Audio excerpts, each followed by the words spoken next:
చిర్యాల గ్రామంలోని శ్రీ చిర్యాల లక్ష్మీ నరసింహస్వామి బ్రహ్మోత్సవాల వేడుకలో తెలంగాణ రాష్ట్ర మంత్రి పొన్నం ప్రభాకర్ పాల్గొన్నారు. నేడు స్వామివారికి తిరుకల్యానికి స్వామివారికి పట్టు వస్త్రాలు సమర్పించారు. బ్రహ్మోత్సవాల ప్రారంభ వేడుకలో దైవ దర్శనం అనంతరం స్వామివారికి ప్రత్యేక పూజలు నిర్వహించి దైవ ఆశీర్వాదం తీసుకున్నారు. ఈ కార్యక్రమంలో మరియు కీసర మండల కాంగ్రెస్ నాయకులు లక్ష్మీ నరసింహస్వామి టెంపుల్ చైర్మన్ మల్లారం లక్ష్మీనారాయణ తదితరులు పాల్గొన్నారు.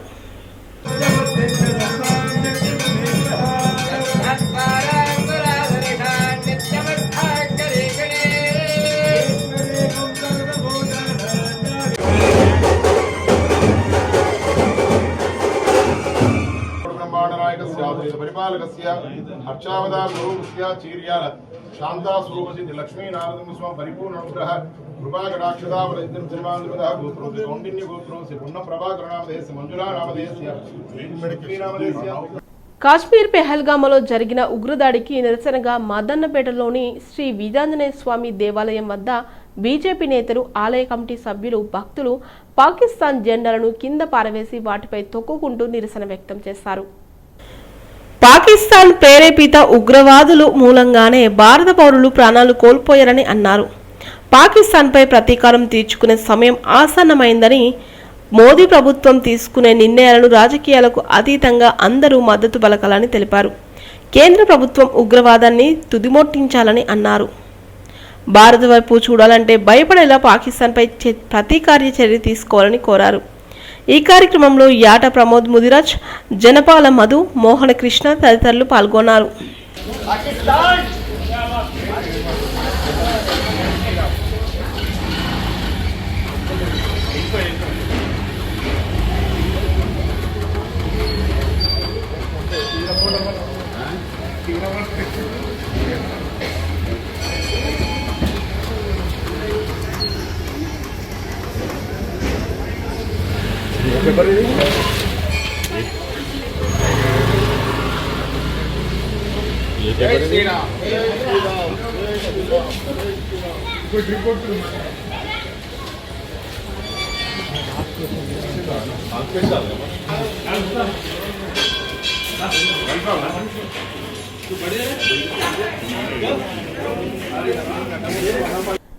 కాశ్మీర్లోని పెహల్గాంలో అమాయక ప్రజలపై విచక్షణ రహితంగా ఉగ్రవాద దాడులను ఖండిస్తూ షేర్లింగంపల్లి నియోజకవర్గం అల్విన్ కాలనీ డివిజన్ పరిధిలోని గుడ్విల్ హోటల్ చౌరస్తాలో యువనేత దొడ్ల రామకృష్ణ గౌడ్ ఆధ్వర్యంలో చేపట్టిన నిరసన కార్యక్రమంలో Serilingampally MLA Arekapudi Gandhi, Allwyn colony division corporator Dodla Venkatesh Goud పాల్గొని తీవ్రవాదుల దాడులను తీవ్రంగా ఖండిస్తూ పాకిస్తాన్ దిష్టిబొమ్మను దగ్ధం చేసి పాకిస్తాన్ డౌన్ డౌన్ అంటూ నినాదాలతో హోరెత్తించారు. ఈ సందర్భంగా ఎమ్మెల్యే మాట్లాడుతూ పెహల్గామలో పర్యటించడానికి వెళ్లిన అమాయక పౌరులను ఏ మతం అని అడిగి పాయింట్ బ్లాంక్ లో గన్ పెట్టి క్రూరంగా చంపారని తెలుపుతూ ప్రధాని నరేంద్ర మోడీ ఇందుకు ధీటుగా సమాధానం చెప్పాలని, అందుకు దేశంలోని ప్రజలంతా పార్టీలకు అతీతంగా, కులమతాలకు అతీతంగా ఏకతాటిపైకి వచ్చి భారత ప్రభుత్వానికి మద్దతు తెలుపుతున్నాయని అన్నారు.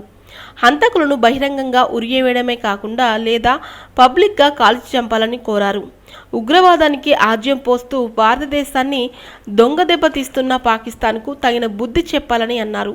ఈ కార్యక్రమంలో డివిజన్ నాయకులు, ముస్లిం సోదరులు, మహిళా మనులు పాల్గొన్నారు. భారతదేశ అన్ని రాష్ట్రాల కుటుంబ సభ్యుల్లో ఉన్నటువంటి కుటుంబ సభ్యుల్ని పొట్టన పెట్టుకున్నటువంటి పాకిస్తానీ ఏజెంట్లుగా భారతదేశ కుటుంబాలని ఇబ్బంది పెట్టాలనే గత ఎన్నో సంవత్సరాల కుట్రల్లో భాగంగా 22వ తారీఖు జరిగినటువంటి సంఘటన దురదృష్టం, దుర్మార్గం. ఎవరైనా కూడా నిర్దాక్షిణ్యంగా అటువంటి వాళ్ళని కాల్చి చంపాలి. భారతదేశం కూడా పార్టీలకు అతీతంగా ఈ చర్యని ఖండిస్తూ, కుల మతాలకు అతీతంగా ఇది దుశ్చర్య అని ముక్త ఖండంతో ఖండించే విధంగా కార్యక్రమాలు జరుగుతున్నటువంటి తీరు మీ అందరికీ కూడా తెలుసు. ఇదొక దుర్మార్గపు చర్య. మరి 26 మంది కుటుంబ సభ్యుల్ని ప్రాణాలు పొట్టన పెట్టుకోవటం, మరి ఆ హంతకులను ఉరిదీయాలా, నిర్దాక్షిణ్యంగా వాళ్ళ మీద కఠిన చర్యలు తీసుకోవాలా, భవిష్యత్తులో ఇటువంటివి జరగకుండా ఇప్పుడే యుద్ధ వాతావరణం లాంటి వాతావరణం పాకిస్తాన్ మన మీద చేస్తున్నటువంటి కార్యక్రమానికి ప్రతిఘటన కూడా భారతదేశం చేస్తున్నటువంటి పరిస్థితులు.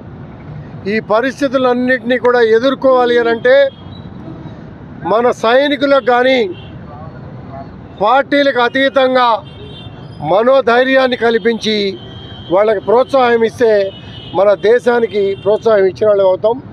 కులమతాలకు అతీతంగా అందరం ఒకటే ఈ దుశ్చర్యను ఖండిస్తూ ప్రతి చోట నిరసన తెలియాల్సిన అవసరం ఉన్నది. వారికి ప్రోద్బలంగా కార్యక్రమాలు చేయాల్సిన అవసరం ఉన్నది. ఆ కుటుంబాలన్నింటినీ కూడా సంతాపం తెలియజేసి మన దేశ పౌరులుగా మన బాధ్యతగా కుటుంబాలకు అండదండగా ఉండాల్సిన బాధ్యత కూడా మన అందరి మీద కూడా ఉంది. భూభారతి చట్టంపై అవగాహన కార్యక్రమంలో ముఖ్య అతిథిగా మేడ్చల్ మల్కాజిగిరి కలెక్టర్ గౌతమ్, రెవెన్యూ శాఖ అధికారులు పాల్గొన్నారు. ఈ సందర్భంగా జిల్లా కలెక్టర్ గౌతమ్ మాట్లాడుతూ రైతులకు భూభారతి చట్టం రైతులకు అనుగుణంగా ఉంటుందని అన్నారు. భూభారతి చట్టంపై కొన్ని అంశాలను వివరిస్తూ ధరణి స్థానంలో కొత్త భూమి హక్కుల రికార్డులను రాష్ట్ర ప్రభుత్వం భూభారతి పేరుతో తీసుకురావడం జరిగిందన్నారు. రికార్డులలో తప్పుల సవరణకు వ్యవసాయ భూముల రిజిస్ట్రేషన్, మ్యూటేషన్, పట్టాదారు పాసు పుస్తకాలు, అప్పీల్ వ్యవస్థ, పెండింగ్ సాదా బైనామా దరఖాస్తులను పరిష్కారానికి భూభారతి తోడ్పడుతుందని తదితర అంశాలపై వివరిస్తూ రైతులకు ఈ చట్టం ఎంతగానో ఉపయోగపడుతుందని తెలిపారు. ఈ కార్యక్రమంలో మేడ్చల్ మార్కెటింగ్ చైర్మన్, గ్రంథాలయ చైర్మన్ పి. సిరి కృష్ణారెడ్డి, అధికారులు మరియు రైతులు పాల్గొన్నారు. ఆ చెరువులో ఈత కొట్టిన వాళ్ళు ఇలా చెరువు పరిస్థితి సార్ వచ్చి చూస్తే చెరువు అనేది మొత్తం కనుమరుగు అయిపోయింది. ఎన్నిసార్లు ఎంఆర్ఓ ఆఫీస్కి వెళ్లి తహసీల్దార్ గారు కానీ ఆ రెవెన్యూ అధికారులకు ఎవరికి కంప్లైంట్ ఇచ్చినా కూడా అతనికే ఒత్తాసు పలుకుతుంది తప్ప కంప్లైంట్ ఇచ్చినందుకు మా మీద పోలీస్ కంప్లైంట్లు మమ్మల్ని బెదిరించడం జరుగుతుంది సార్. ముఖ్యంగా ఆర్డీఓ గారు కూడా తెలుసు, వారికి తమరికి కూడా తెలుసు సార్. ఆ బాలకృష్ణ అనే ఒక భూ కబ్జాదారుని మీరు అరికట్టాలి, అతనిపై క్రిమినల్ కేసు పెట్టాలని కలెక్టర్ గారి సమక్షంలో సార్ ఇక్కడ ప్లీజ్ సార్ ఇది ఇక్కడ సమావేశం పెట్టినాము అయిపోయిందని కదా సార్. వాడు ఎంత పెద్ద ల్యాండ్ గ్రాబర్ అంటారు సార్. టోటల్ 348/1 సర్వే నెంబర్ పరికి చెరువుని మొత్తం కథం బట్టి చేసింది సార్. ఆ సార్ దగ్గర కూడా పోతున్నా సార్ పక్కనే ఉన్నాడు. మరోసారి మా భర్త చనిపోయిండు, ఎవరో తీసుకపోయి ఇప్పుడు దొంగతనాన్ని చేయించుకొని నా కొడుకుని నన్ను ఆనం చేసింది. నాకు కిరాయికుంటున్నా నేను, నాకు సొంత ఇల్లు కూడా లేదు. అయినా మీకు దండాలు, మీకు అందరికి దండాలు. నేను చాలా బాధలున్నా, మాకేం అవకాశం లేదు. నా కొడుకు డ్యూటీ కూడా అయింది, నా కొడుకు డ్యూటీ కూడా తీసేసిండ్రు, గవర్నమెంట్ జాబ్ పోయింది. నేను చాలా బాధలున్నా తండ్రి, మీకు దయచేసి నా భూమిని నాకు ఇప్పియండి తండ్రి. మీకు దండం చేస్తా, మీ కాలు మొక్కుతా, మీకు అందరికి చిన్నలకు పెద్దలకు అందరికి దండాలు. వాళ్ళందరూ కూడా మీరు ఇచ్చిన సలహాని తప్పనిసరిగా ఇప్పుడే జేసీ గారు అన్నట్టు రాష్ట్ర స్థాయిలో అధికారులకు అనధికారులందరికీ ఒక సదస్సు నిర్వహిస్తామని మొన్న మేడ్చల్ వచ్చినప్పుడు గౌరవ రెవెన్యూ మంత్రి గారు కూడా ఇన్ఫార్మ్ చేయడం జరిగింది. సో ఆ సదస్సులో కంపల్సరిగా కూడా మీరు ఇచ్చిన సలహాని తప్పనిసరిగా మేము కూడా మీ తరఫున నేను కూడా చెప్తాను. ఐఎమ్ షూర్ మీ రైతు నాయకులను కూడా పిలుస్తారు, వాళ్ళు కూడా చెప్తారు. ఏంటంటే ఈ చట్టాలన్నింటినీ క్రోడీకరించి ఒక యూనిఫామ్ చట్టం తీసుకురావడం అనేది. ఇన్ని చట్టాలు ఉంటే ఇన్ని చట్టాలు రాసుకుంటేనే బుక్ ఇంత లావ్ అవుతుంది. చదివి అర్థం చేసుకోవడానికి మన జీవితకాలం మొత్తం అయిపోయేటుంది. కాబట్టి వీటన్నింటినీ కలిపి ఒకటే చోట ప్రజలందరికీ అర్థమయ్యేట్టు ఒక సింగిల్ చట్టం తీసుకురావడం అనేది కూడా మంచి సలహానే. దాని సింగిల్ రెవెన్యూ కోడ్ ఎట్లా తీసుకురావచ్చు అనేది ఆల్రెడీ గౌరవ రెవెన్యూ మంత్రి గారు ఈ విషయంలో ఆలోచన చేయడం జరిగింది, కొంచెం వర్క్ కూడా చేయడం జరిగింది. ఫర్దర్ ఎట్లా చేయడం అనేది కూడా మీ తరఫున రాష్ట్ర స్థాయి సభ్యులు కంపల్సరీగా చెప్తాము. ప్రభుత్వం కూడా ఆ దిశగా ఆలోచించి వచ్చే కొద్ది కాలంలోనే సింగిల్ రెవెన్యూ చట్టం తీసుకురావడానికి కూడా తప్పనిసరిగా కృషి చేస్తుంది. రెండవది ఇండివిజువల్ సమస్యలు చెప్పారు. ఇండివిజువల్ సమస్యల్లో 2 రకాలు ఉన్నాయి. ఒకటి ఏంటి అంటే మా ప్రత్యేకించి ఇందాక ఏడుస్తూ కూడా చెప్పారు. ఒకళ్ళిద్దరు ఏంటి అంటే మేము భూమి కొన్నాము కానీ మా భూమిని వేరే వాళ్ళకి రాశారు, లేదా మా భూమిలో ప్రాబ్లం ఉన్నాయి.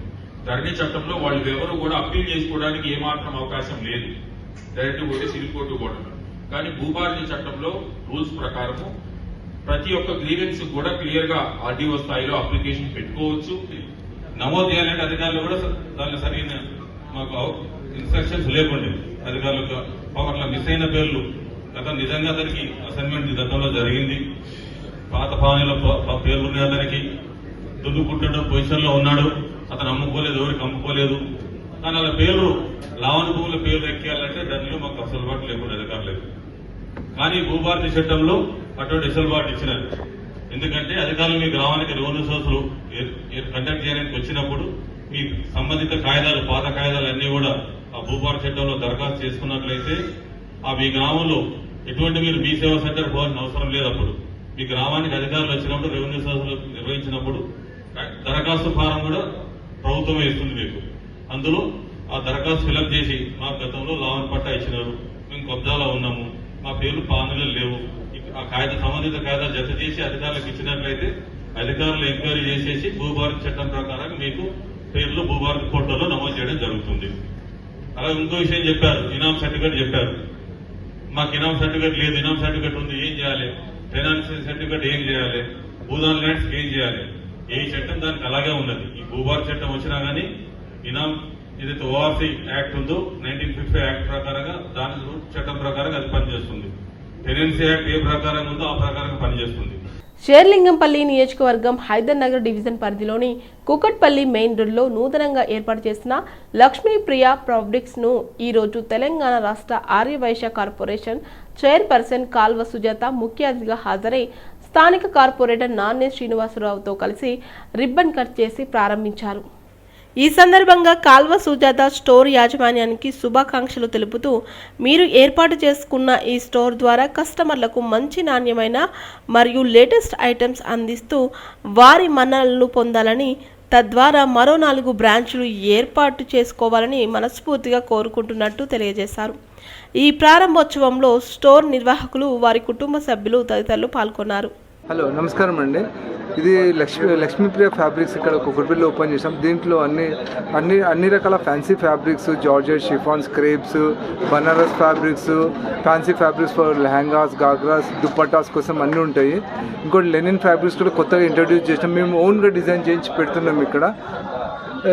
ఇది మాది ఇంతకుముందు 25 years నుంచి ఎక్స్పీరియన్స్ ఉన్నది సికింద్రాబాద్లో. ఇది కొత్త బ్రాంచ్ కుకట్పల్లిలో పెట్టాము. మా అన్న వాళ్ళ లవ్ కుమార్ అన్న వాళ్ళతో కోఆపరేట్ చేసుకుని పెట్టాము.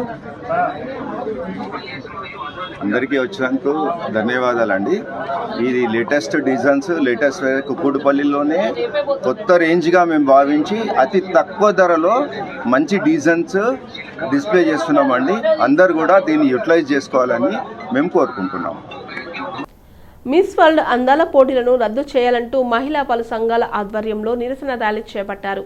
బాగ్లింగంపల్లి సుందరయ్య పార్కు నుండి ఇంద్ర పార్క్ ధర్నా చౌక్ వరకు హైదరాబాద్లో జరిగే 72వ మిస్ వరల్డ్ అందాల పోటీలను రద్దు చేయాలంటూ మహిళా పలు సంఘాల ఆధ్వర్యంలో కార్యకర్తలు పాల్గొని నిరసన ర్యాలీ నిర్వహించారు. తెలంగాణ మహిళా ఆత్మగౌరవ పోరాటానికి ప్రతీక అంగరంగ ప్రదర్శన కాదని, అందాల పోటీల మహిళా సాధికారతకు సంకేతం కాదని పేర్కొంటూ మహిళల వ్యక్తిత్వానికి కించపరిచే ప్రపంచ సుందరి పోటీలను రాష్ట్ర ప్రభుత్వం వెంటనే రద్దు చేయాలని పలువురు వ్యక్తులు డిమాండ్ చేశారు.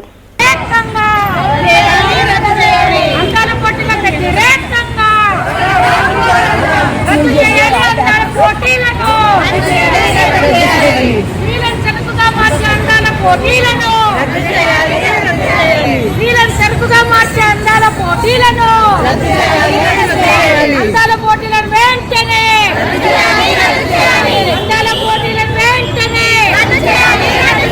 మహిళా సంఘాల ఐక్యత,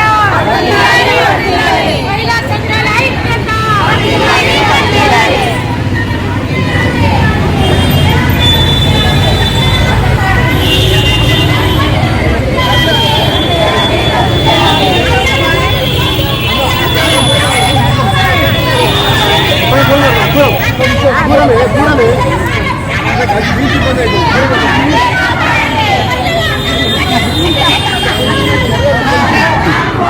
విద్య కావాలి, అందాల పోటీలు కాదు మహిళలకు విద్య కావాలి, అందాల పోటీలు కాదు మహిళలకు ఉచిత ఆరోగ్యం కావాలి, అందాల పోటీలు కాదు మహిళలకు ఉచిత ఆరోగ్యం కావాలి. సమాజంలో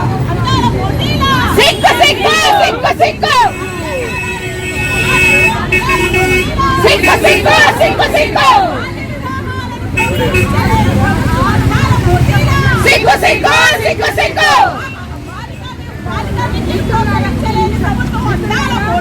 సిగ్గు సిగ్గు సిగ్గు సిగ్గు. కిస్మత్పూర్ బండ్లగూడ జాగిర్లోని ఫార్చ్యూన్ మిడౌస్ వెంచర్లో దాదాపు 4,000 చదరపు గజాల పార్కుతో కలిపి వెంచర్ నిర్మించిన రాధా రియల్టీ బిల్డర్స్ ఇప్పుడు ఆ పార్కును కబ్జా చేసి అక్రమ నిర్మాణాలను నిర్మించింది అని బాధితురాలు హరిప్రియ దర్శిని పేకల ఆరోపించారు. సోమాజిగూడ ప్రెస్ క్లబ్లో తన భర్త శ్రీకాంత్ రావుతో కలిసి కబ్జా అయిన పార్కుకు సంబంధించిన వివరాలను వెల్లడించారు. ఈ సందర్భంగా ఆమె మాట్లాడుతూ పార్క్ పక్కన ఆహ్లాదకరంగా ఉంటుంది అని రాధా రియల్టీ బిల్డర్ వారు చేసిన వెంచర్ ఫ్యాషన్స్ మిడౌస్లో తను 500 గజాల ఫ్లాట్ను కొనుగోలు చేసి ఇల్లు నిర్మించుకోవడం జరిగింది అన్నారు. అయితే తన ఇంటి ముందు నుండి దాదాపు 40 ఫీట్ల రోడ్డు పార్కు స్థలానికి వెళ్లడానికి కేటాయించబడింది అని, కానీ అత్యాశతో రాజా రియల్టీ బిల్డర్స్ పార్కు స్థలాన్ని సైతం అక్రమంగా ఫ్లాట్ చేసి విక్రయించారని ఆమె ఆరోపించారు. ఇప్పుడు పక్కనున్న వెంచర్కు నిర్మించిన ప్రహారీ గోడతో తమ ఇంటి ముందు ఉన్న రోడ్డు 40 ఫీట్లు కాస్త 16 ఫీట్లకు కుదింపబడిందని, ఈ రోడ్డు నుండే పార్కు వెళ్లే స్థలం కాస్త ఆక్రమించబడి కొత్త నిర్మాణాలు జరిగాయని, ఫలితంగా పార్కు మొత్తం ఆక్రమించబడిందని అన్నారు. ఇప్పుడు పార్కు స్థలంలో వెలిసిన అక్రమ నిర్మాణాలు కూల్చివేసి పార్కును యథాతథంగా తమకు అప్పగించాలని న్యాయ పోరాటం చేస్తున్న తమ బిల్డర్స్ వారితో కుమ్మక్కైన అధికారులు తీవ్రంగా వేధిస్తున్నారని ఆరోపించారు. మున్సిపల్ ఉన్నతాధికారులు, హైడ్రా, ప్రజావాణితో పాటు తాము ఇప్పటికే 5 చోట్ల ఫిర్యాదులు చేసినా ఎలాంటి చర్యలు తీసుకోలేదని, ఎల్ఆర్ఎస్ నిబంధనలు కూడా పాటించకుండా అక్రమ నిర్మాణాలకు తెరతీసిన బిల్డర్స్పై సమగ్ర విచారణ జరిపించి మున్సిపల్ శాఖ మంత్రి, ముఖ్యమంత్రి తమకు న్యాయం చేయాలని ప్రభుత్వానికి విజ్ఞప్తి చేశారు. మాది plot number B35 fortune Meadows Kismatpur Bandlaguda jagir municipal corporation. మేము ఒక పార్క్ ఎంక్రోచ్మెంట్ విషయంలో 2022 నుంచి ఎంక్రోచ్మెంట్ కేసు అని తిరుగుతున్నాం సార్. మేము అయితే కేసీఆర్ గవర్నమెంట్ ఉన్నప్పుడు తిరిగి